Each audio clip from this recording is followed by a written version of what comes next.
Oke, shalom teman-teman muda sekalian. Terima kasih untuk waktu dan kesempatan yang diberikan buat saya untuk berbagi dengan saudara. Mari sebelumnya kita berdoa terlebih dahulu mengawali firman Tuhan yang akan kita dengar pada hari ini. Tuhan, kami mengucap syukur untuk setiap waktu dan kesempatan yang Tuhan berikan buat kami. Karena kami percaya tidak ada yang kebetulan dalam hidup ini. Ketika kami mendengar kebenaran ini pun kami percaya semuanya berasal daripadamu dan semuanya atas kehendak dan rencanamu sendiri Tuhan. Tuhan tolong kami memahami, mengerti, berikan hikmat pengurapanmu sehingga kami semuanya diberkati dalam kebenaran firman-Mu dan lebih dari itu kami menjadi pelaku-pelaku firman-Mu supaya hidup kami boleh berdampak, kami boleh menghasilkan murid-murid yang setia, yang sungguh-sungguh dengan Engkau juga Tuhan. Terima kasih Bapak, kami bersyukur hanya di dalam nama Tuhan Yesus kami berdoa. Amin. Oke teman-teman, saya akan berbagi dengan saudara tentang pemuritan. Ya, saya kasih judul Making Disciples. Tujuannya adalah menolong orang lain untuk mengikut Yesus bersama-sama dengan kita. Nah saudara, apa itu pemuritan? Kita seringkali terjebak dengan kata-kata yang pemuritan itu seperti kelas, seperti komsel dan lain sebagainya. Nah, kita akan belajar hari ini apa perbedaannya, apa esensi di dalam sebuah pemuritan itu. Nah, saudara, pemuritan bukan sesuatu yang sukar. Kita mesti ingat ini baik-baik. Pemuritan bukan sebuah metode atau sebuah aturan atau cara tertentu yang sukar gitu ya, yang akhirnya nggak bisa dilakukan, nggak bisa dikerjakan. Kenapa? Karena pemuritan adalah sesuatu yang sederhana, yang simple. Karena pemuritan ini diajarkan oleh Tuhan Yesus kepada seorang nelayan, beberapa orang nelayan, beberapa orang yang sangat sederhana hidupnya, pendidikannya tidak tinggi. Tetapi mereka menjadi orang-orang yang hebat luar biasa karena mereka dimuridkan oleh Tuhan Yesus. Dan mereka menjadi orang-orang yang membawa dampak luar biasa dalam kehidupan. Nah saudara, jangan membuat pemuritan begitu ruwet ya sehingga kemudian kita sendiri bingung, yang kita muridkan juga tambah bingung. Sederhana aja, simple aja. Karena Tuhan Yesus tidak pernah mengajarkan sesuatu yang rumit. Yang membuat kita melihatnya rumit adalah seringkali tokoh-tokoh teologi ya, orang-orang yang mungkin pinter sehingga kemudian firman itu diterjemahkan sedemikian rupa. Padahal sederhana sekali. Tuhan Yesus itu selalu mengajarkan sesuatu yang gampang, mudah diterima, dan mudah juga untuk dikerjakan. Demikian juga dengan pemuritan. Nah, kita akan belajar sama-sama. Nah, saudara, yang pertama saya akan mengajak saudara untuk melihat apa perbedaan pemuritan dan apa perbedaan komsel. Ya, komsel seringkali dijadikan persamaan dengan pemuritan, padahal itu sama sekali berbeda. Nah, kita lihat perbedaannya. Komsel itu adalah anggota jemaat yang terlibat dalam kelompok kecil, itu komsel. Jadi gereja mengadakan komsel, tujuannya anggota jemaat masuk dalam kelompok-kelompok kecil dan mereka di situ belajar firman gitu ya. Tujuannya adalah agar jemaat nggak hilang. Tapi ternyata nggak banyak yang ikut. Bahkan ketika saya tanya beberapa gereja, dari presentasi jemaat dan komselnya berapa yang ikut komsel, berapa jumlah jemaat, seringkali jumlahnya minim sekali, bahkan nggak sampai 30% seringkali. Kemudian tujuan kedua adalah jemaat belajar firman Tuhan. Tapi seringkali yang kita lihat jemaat di komsel akhirnya jadi berdebat firman Tuhan. Jadi yang satu merasa lebih pintar, yang satu merasa nggak bisa, akhirnya malah banyak komsel yang gugur gitu ya di tengah jalan. Saya mengalaminya juga, saudara. Dan kemudian yang ketiga adalah tujuannya agar jemaat bertumbuh. Tapi yang seringkali kita lihat jemaat tidak bertumbuh, tapi jemaat jadi eksklusif. Ya, ketika ada orang lain masuk dalam komsel mereka, mereka jadi canggung, jadi bingung. Waduh, ada orang baru nih, nanti rahasia kita jadi terbongkar lagi dan lain sebagainya. Nah, itu kelemahan-kelemahan di dalam komsel. Nah, apa bedanya dengan pemuritan? Pemuritan adalah bagaimana kita menjangkau orang yang terhilang. Ini tujuan utama pemuritan, saudara. Jadi pemuritan itu tujuannya adalah bukan memelihara orang percaya, tapi menjangkau mereka yang terhilang. Itu tujuan pemuritan, saudara. Membawa orang yang tersesat, berdosa, terhilang, dibawa kepada Tuhan Yesus. Itu tujuan utama pemuritan. Ya, bukan memelihara orang percaya. Bukan, saudara. Pemuritan bukan tujuannya seperti itu. Ya, contohnya Tuhan Yesus sendiri. Dia menjangkau orang-orang yang berdosa, orang-orang yang terhilang, orang-orang yang nggak dianggap, bahkan dianggap oleh masyarakat sebagai sampah. Itu yang didatangi oleh Tuhan Yesus. Orang-orang yang butuh dokter, butuh tabib dikatakan. Itu yang Tuhan jangkau. Nah, saudara, pemuritan adalah menjangkau orang yang belum mengenal Tuhan. Ya, mereka yang belum mengenal Tuhan dibawa kepada Tuhan, dikenalkan Tuhan yang benar, diajar, kemudian dimuridkan. Dan setelah itu mereka kemudian bisa memuridkan orang lain. Setelah mereka diajar, mereka dimuridkan, ketemu dengan Tuhan, mereka kemudian bisa melahirkan orang yang baru atau murid yang baru. Nah, saudara, setiap orang yang menjadi murid Tuhan Yesus, mereka akan menerima 3 panggilan ini. 3 panggilan ini apa? Kita akan lihat dulu ayatnya. Matius pasal yang keempat, ayat yang ke-19. Matius pasal yang keempat, ayat yang ke-19 katakan gini. Yesus berkata kepada mereka, "Mari ikutlah aku dan kamu akan kujadikan penjala manusia." Nah, saudara, kata-kata ini adalah kata dari Tuhan Yesus sendiri ketika dia memanggil murid-muridnya. Dikatakan, "Mari ikutlah aku dan kamu akan kujadikan penjala manusia." Jadi panggilan yang pertama sebagai seorang murid Tuhan Yesus adalah pemuritan adalah panggilan untuk mengikut Yesus. Saudara, pemuritan bukan kita mesti ngikutin pemimpin. Kita mesti ngikutin cara hidup gembala, cara hidup pemimpin, cara hidup orang-orang tertentu. Bukan. Kita mengikuti cara hidup Tuhan Yesus. Itulah pemuritan. Jadi pemimpin, anggota, orang yang dimuridkan, pemurid sama-sama ngikutin Tuhan Yesus. Jadi kita jangan menjadikan pemimpin kita sebagai idola atau sebagai teladan kita. Ya, teladan utama kita adalah Tuhan Yesus. Mungkin kita bisa mencontoh hal-hal yang baik dari pemimpin kita, tapi ini bukan role modelnya, ini bukan tujuan utamanya. Tujuan utamanya adalah Tuhan Yesus sendiri. Kita menjadi seperti Yesus, ya. Dan pemuritan bukan sistem atau menyelesaikan bahan pelajaran. Oh ya, kita akan pemuritan selama 3 bulan. Setelah lulus kita berkata, "Oh, aku sekarang sudah jadi seorang pemurid." Bukan. Pemuritan adalah perjalanan hidup mengikut Tuhan Yesus seumur hidup kita. Jadi itulah pemuritan. Perjalanan hidup kita seumur hidup kita mengikuti Tuhan Yesus. Itulah pemuritan. Nah, pemuritan itu adalah hubungan, saudara. Pemuritan itu adalah hubungan. Hubungan yang pertama, hubungan kita dengan Tuhan.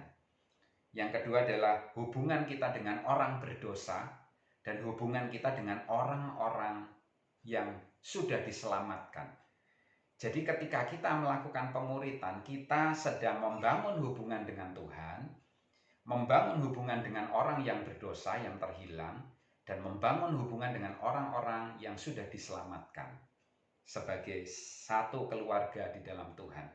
Jadi kalau saudara lihat, saudara baca Alkitab, hukum yang terutama adalah hukum hubungan, hukum kasih, yaitu kasih kepada Tuhan, kasih kepada sesama. Kepada sesama ini kita lihat 2, sesama sebagai orang berdosa yang harus kita jangkau, kita selamatkan, dan sesama sebagai orang-orang yang sudah diselamatkan kita bersekutu. Tujuannya adalah setelah kita bersekutu untuk menjangkau yang di luar. Sehingga mereka juga mendengar kabar Injil. Mereka tidak menderita dalam kematian kekal nantinya. Oke. Dan yang kedua kita belajar, pemuritan adalah panggilan untuk menjangkau orang berdosa. Ya. Menjadi orang Kristen bukan berarti kita kemudian eksklusif. Ya. Kita menjauhkan diri dari orang-orang berdosa dan kita ngumpul dengan orang-orang percaya saja. Dan kita memutuskan hubungan dengan mereka. Saudara, kita tidak boleh terpengaruh oleh kehidupan mereka yang masih berdosa. Tetapi kita harus tetap juga membangun hubungan, dalam arti tujuannya adalah menjangkau mereka, menyelamatkan mereka. Beda agama dan kekristenan itu di sini, saudara. Kalau agama itu berkata gini, orang beragama akan menjauhkan diri dari orang berdosa supaya kita kudus dan menganggap orang lain kudus, ya. Itu agama. Tapi kalau kekristenan adalah kita mendekat kepada orang berdosa supaya mereka kudus. Bersama-sama dengan kita berjumpa dengan Sang Maha Kudus, sumber kekudusan, yaitu Tuhan Yesus sendiri. Jadi ini bedanya. Kalau agama mereka eksklusif dan suka nunjuk-nunjuk, kamu berdosa, kamu salah, kamu masuk neraka dan lain sebagainya. Saudara, tapi kalau kekristenan itu kita datang kepada orang-orang berdosa itu. Kita jangkau mereka, kita selamatkan mereka, kita bawa mereka kepada Tuhan Yesus, dan mereka pun akan menerima keselamatan, dimuridkan, dan suatu hari nanti mereka juga akan menjangkau teman-teman mereka yang lain yang masih berdosa. Inilah pemuritan, saudara. Ya, berikutnya. Saya akan ajak saudara lihat di Matius 9 ayat yang ke-9 sampai ayat yang ke-13. Ini cerita bagaimana kita bisa melihat bahwa Tuhan Yesus itu datang untuk orang-orang berdosa. Matius 9 ayat 9 sampai 13. Setelah Yesus pergi dari situ, ia melihat seorang yang bernama Matius duduk di rumah cukai. Lalu ia berkata kepadanya, "Ikutlah aku." Maka berdirilah Matius lalu mengikut dia. Kemudian ketika Yesus makan di rumah Matius, datanglah banyak pemungut cukai dan orang berdosa dan makan bersama-sama dengan dia dan murid-muridnya. Jadi Tuhan Yesus itu datang ke rumah Matius, makan bersama-sama, dan di situ ternyata Matius ngundang teman-temannya, orang berdosa, sesama pemungut cukai. Dan Yesus bersama dengan muridnya makan bersama-sama mereka. Dan ini yang terjadi. Pada waktu orang Farisi melihat hal itu, berkatalah mereka kepada murid-murid Yesus, "Mengapa gurumu makan bersama-sama dengan pemungut cukai dan orang berdosa?" Yesus mendengarnya dan berkata, "Bukan orang sehat yang memerlukan tabib, tetapi orang sakit. Jadi pergilah dan pelajarilah arti firman ini. Yang ku kehendaki ialah belas kasihan dan bukan persembahan. Karena aku datang bukan untuk memanggil orang benar, melainkan orang berdosa." Nah, saudara, kita mesti mengerti Tuhan datang ke dunia ini untuk menyelamatkan orang berdosa. Menyelamatkan kita. Kita dulu orang berdosa, dipanggil kepada terangnya yang ajaib, ya, diperlengkapi, dimuridkan, dan sekarang kita harus menjangkau orang yang berdosa juga. Dan kita muridkan mereka. Itu yang Tuhan mau. Mari renungkan sejenak, saudara. Banyak gereja itu alergi dengan orang berdosa. Padahal mereka selalu berdoa minta Tuhan selamatkan jiwa-jiwa. Penuhi gereja kami dengan jiwa-jiwa baru. Tapi begitu ada orang berdosa masuk ke gereja, kita pandangannya langsung sinis. Ya, bayangkan kalau kemudian di gereja datang seorang pelacur, saudara. Nah, apa yang kita lakukan? Ibu-ibu langsung pegangin tangan bapak-bapak, gitu ya. Wes, nggak usah deket-deket. Nanti pulang gereja langsung pulang. Nggak usah tolak-tolak, gitu ya. Kita langsung menjauhkan diri kita dari orang tersebut. Kita menganggap bahwa oh, dia nggak layak, dia nggak pantas. Nah, kita ini seringkali bikin Tuhan bingung. Kita berdoa minta jiwa, tapi Tuhan kirim jiwa orang berdosa. Kita nggak mau selamatkan, kita nggak mau didik, kita nggak mau muridkan, kita nggak mau bawa dia kepada Tuhan. Kita maunya orang-orang yang sudah wangi, baik-baik hidupnya, dan kemudian masuk ke gereja, sehingga kita nggak perlu repot-repot. Saudara, kalau saudara cari yang seperti itu, ya nggak ada. Karena apa? Dunia penuh dengan orang berdosa. Dan Tuhan mau kita menjangkau mereka, menyelamatkan mereka. Saudara, padahal ketika kita ini menjangkau mereka, menjangkau orang-orang berdosa, apa yang terjadi, saudara? Seringkali justru mereka ini yang sudah mengalami kasih Tuhan, mereka jadi orang-orang yang hebat, mereka jadi orang-orang yang memberitakan Injil dengan luar biasa. Contohnya perempuan Samaria, ketika dia berjumpa dengan Yesus, dia ketemu sumber air hidup itu. Dia balik ke kotanya, dia balik ke kampung halamannya. Dia teriak-teriak di sana, dia bilang, aku ketemu Mesias, aku berjumpa Mesias. Dan setelah itu yang terjadi apa? Yesus diundang ke Samaria. Di kota itu dia tinggal beberapa hari, mengajar mereka, membawa mereka percaya kepada Tuhan dan diselamatkan. Saudara, jangan remehkan orang berdosa. Orang berdosa ketika mengalami Tuhan, ketika ketemu Tuhan, mereka akan diubah dan mereka akan banyak bawa jiwa. Dan saudara, gereja Tuhan harus siap akan hal ini. Dan saudara harus siap memuridkan mereka. Untuk kemudian mereka diajar, dididik. Sehingga kemudian suatu hari mereka akan menjadi penginjil-penginjil yang hebat.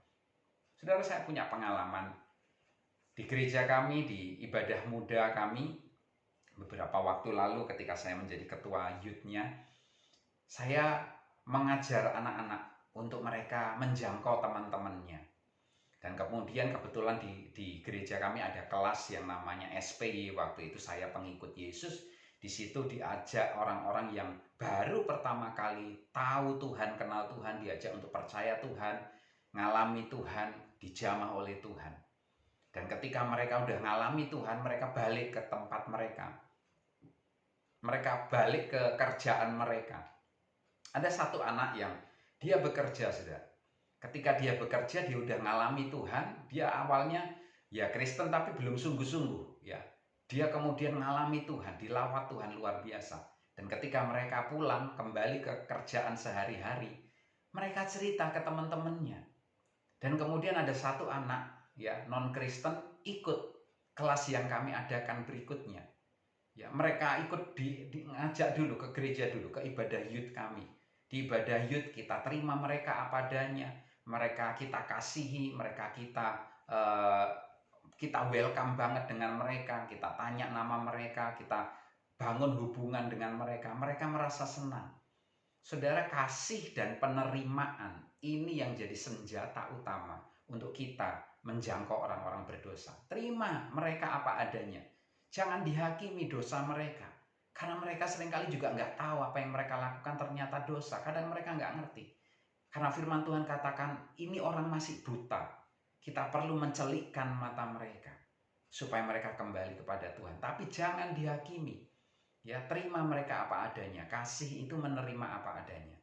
Dan ketika dia datang ini, anak muda ini, dia ikut kelompok kita sharing, kita cerita tentang Tuhan yang penuh kasih, Tuhan yang menyelamatkan. Anak ini mulai tertarik, kemudian ikut kelas, saudara. Awalnya dia bosan, awalnya dia tipu-tipu kita. Sekali dua kali dia nggak ikut kelas itu. Ketika kita tanya, kamu di mana kok nggak ikut? Oh iya, saya lagi ada acara nih, saya lagi ini itu dan lain sebagainya. Tapi kita terus mengasihi dia, kita terus mendampingi dia, kita terus berikan kasih yang tanpa syarat, kasih yang tulus kepada dia, sampai akhirnya dia ngalami Tuhan secara pribadi. Dia diubahkan, dan saat ini hidupnya kokoh di dalam Tuhan. Berulang kali keluarganya ngajak dia untuk balik kepada agamanya yang lama, tapi dia bilang, enggak, aku sekarang sudah jadi pengikut Tuhan, aku sekarang sudah jadi anak Tuhan. Saya mau hidup saya seperti ini, saya jadi pengikut Yesus, jadi murid Tuhan Yesus. Saudara, luar biasa. Orang yang mengalami Tuhan, orang yang ketemu Tuhan, pasti dia akan cerita kepada siapapun yang dia jumpai. Karena mereka tidak akan pernah bisa membendung sukacita, damai sejahtera, ya, kesukaan yang dari Tuhan itu terus meluap-luap dalam hati mereka. Dan mau nggak mau mereka nggak akan bisa tahan itu. Dia pasti cerita kepada semua orang. Dan yang ketiga kita tadi belajar, pemuritan adalah panggilan untuk bersekutu dengan saudara seiman. Jadi saudara, tujuan dari persekutuan dengan saudara seiman ini adalah agar kita sama-sama menjadi pelaku firman Tuhan.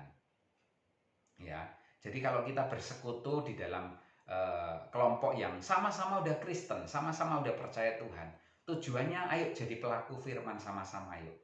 Yang kedua adalah kita orang yang sudah percaya, kita memuridkan orang lain. Jadi jangan kemudian kita cuma muridkan sesama orang percaya. Nggak ada darah segar, saudara. Jadi kalau tubuh ini nggak ada darah segar, rasanya loyo. Saya tanya beberapa orang yang donor darah, saudara, mereka yang donor darah, ketika darah itu dikeluarkan, tubuh ini menghasilkan darah yang baru. Dan mereka bilang setiap habis donor darah, aku ngerasa lebih seger. Kenapa? Ada darah baru yang keluar di dalam tubuh kita. Nah, demikian juga jiwa baru itu darah segar buat gereja. Sehingga gereja itu bergairah, saudara. Kalau ada jiwa baru, jiwa yang diselamatkan, gereja itu jadi tempat yang menyenangkan. Gereja menjadi tempat yang menggairahkan. Karena itu teman-teman, ayo kita miliki mindset yang benar tentang pemuritan ini. Sehingga kita nggak cuma ngumpul-ngumpul sesama orang percaya, silau nanti, ya. Nanti akhirnya garam ketemu garam, lama-lama kepahitan nanti. Tapi ketika kita tahu ada orang-orang yang perlu kita jangkau, khususnya teman-teman anak-anak muda, pakai waktumu, kesempatanmu ini. Engkau yang masih sekolah, engkau yang masih kuliah, engkau yang masih punya banyak waktu untuk bergaul dengan teman-teman, pakai ini sungguh-sungguh. Nah, saudara, yuk kita lihat prinsip dasar dari pemuritan. Nah, ini yang mesti kita juga garis bawahi. Prinsip dasar dari sebuah pemuritan. Yang pertama adalah gini, semua orang itu berharga di hadapan Tuhan. Nggak ada pilih-pilihan. Oh, yang kaya itu yang berharga. Oh, miskin ini kurang berharga. Nggak berharga bahkan. Enggak. Semua orang, siapapun mereka, itu berharga di hadapan Tuhan. Mata kita bagaimana ketika melihat orang berdosa? Apakah penghakiman ataukah belas kasihan yang muncul? Kalau saudara suka menghakimi, mencibir, ya membuli orang-orang yang masih belum percaya, kita perlu bertobat. Minta sama Tuhan, Tuhan basuh mataku ini menjadi mata yang penuh belas kasihan kepada jiwa-jiwa. Yang kedua, setiap gereja atau persekutuan atau kelompok sel pasti akan bertumbuh. Kenapa? Asal kita lakukan bagian kita. Bagian kita itu apa? Bagian kita adalah menanam, menyiram. Bagian Tuhan itu memberi pertumbuhan. Jadi kalau kita lakukan bagian kita, kita tanam aja yang baik. Kita jangkau orang-orang itu, kita kasih nilai-nilai kebenaran kerajaan Allah, kita bawa mereka kepada Tuhan. Saya percaya nanti lama-lama gerejamu, persekutuanmu, ya, ibadah youthmu akan bertumbuh, saudara. Pasti itu. Kenapa? Karena jiwa-jiwa ini akan dimenangkan oleh Tuhan melalui setiap kita. Ya, yang berikutnya, yang ketiga, setiap pelayan harus mengkader orang lain untuk melayani. Nah, seringkali kita ini jadi penghalang orang untuk melayani. Jiwa baru yang sudah tertarik dengan kekristenan, mereka mau dimuridkan. Harus kita beri kesempatan untuk mereka kemudian melayani Tuhan. Kenapa? Karena melayani ini adalah bagian dari kehidupan kita sebagai orang percaya. Jadi jangan halangi orang untuk melayani. Melayaninya apa? Melayani di bagian apapun. Saya dulu waktu di ibadah youth, saya seringkali tidak pandang mereka. Oh, mereka masih baru. Oh, mereka belum mengerti banyak ayat. Mereka belum hafal seluruh Alkitab. Saudara nggak perlu lakukan itu. Engkau sedang menghalangi orang untuk melayani. Kalaupun mereka kemudian sudah baca satu ayat, sudah baca satu pasal, beri mereka kesempatan untuk melayani. Ya, ketika mereka melayani, kita arahkan mereka. Ayo, kalau melayani kita dasari dengan doa dulu. Kalau melayani kita harus dasari dengan punya hidup yang benar, sehingga kita ini transfer sesuatu yang benar sambil berjalan, sambil seperti itu. Ya, Tuhan Yesus ketika dia sudah muridkan murid-muridnya, kemudian dia utus mereka. Mereka disuruh melayani, saudara. Nggak tunggu Tuhan pulang ke surga dulu, enggak. Sambil mereka diajar, mereka dikasih tahu, kemudian dikasih kesempatan untuk melayani. Anak-anak muda, ya, para pengurus, berikan mereka kesempatan untuk melayani Tuhan. Mungkin cuma singer, mungkin cuma asyir, tapi beri mereka kesempatan. Sehingga mereka punya rasa memiliki pelayanan ini, mereka digunakan atau dipakai oleh Tuhan. Dan saya percaya hal ini akan membuat pelayanan kita jadi bergairah. Pasti mereka akan lakukan kesalahan, itu sudah pasti. Tapi bagian kita adalah menasehati mereka, merangkul mereka, mengasihi mereka, memberi mereka kembali kesempatan, mengajar mereka, mendidik mereka. Itu bagian kita, saudara. Ya. Yang keempat, setiap murid harus memuridkan. Nah, kita juga mengajar mereka. Kalau kita sudah muridkan mereka, mereka harus kita ajar. Kamu harus cari murid. Muridmu siapa? Cari temanmu yang masih belum percaya Tuhan, yang masih berdosa hidupnya. Bawa mereka ketemu Tuhan, Sang Pengubah itu, yang mengubah hidupmu, yang mengubah hidupku, dan sekarang waktunya mereka juga diubahkan oleh Tuhan. Jadi kita mesti dorong mereka. Jangan cuma kita berhenti di kita. Muridkan, sehingga kita akan menghasilkan murid. Murid akan menghasilkan murid. Murid akan melahirkan murid. Itu yang harus kita terus lakukan, saudara. Nah, sekarang langkah praktisnya apa? Langkah praktisnya gini. Bangunlah hubungan dengan orang-orang yang belum kenal Tuhan. Jangan diputus hubungannya. Ya. Jadi artinya bukan kita terus bergaul kemana-mana dengan mereka, kita bahkan terpengaruh. Bukan, saudara. Kita bergaul dengan mereka, tapi kita juga memberi nilai-nilai. Ketika gereja ada acara, kita bawa mereka. Lihat YouTube-nya gerejaku yuk, keren loh ini, bagus loh. Tunjukkan kepada mereka. Dan kemudian kalaupun mereka tertarik, ajak mereka. Mungkin ke komsel dulu. Ya, bawa mereka. Dan komsel terima apa adanya.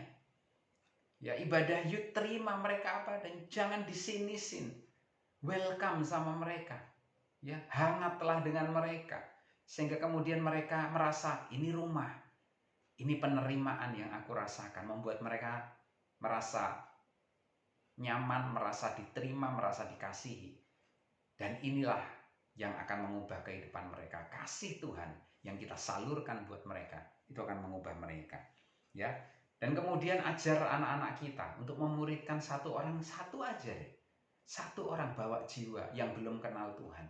Muridkan mereka. Kemudian bangun hubungan dengan mereka. Kalau ada masalah persoalan, doakan mereka. Ajari mereka baca firman, ajari mereka berdoa. Ajari untuk mereka menjadi orang Kristen yang sungguh-sungguh di dalam Tuhan. Sehingga kemudian mereka akan melihat perkara-perkara yang luar biasa terjadi dalam hidup mereka. Saudara, inilah pemuritan, inilah esensi pemuritan yang sesungguhnya. Bukan ngumpulin orang percaya, tapi menjangkau mereka yang belum percaya, untuk mereka berjumpa dengan Tuhan dan diubahkan di dalam Tuhan.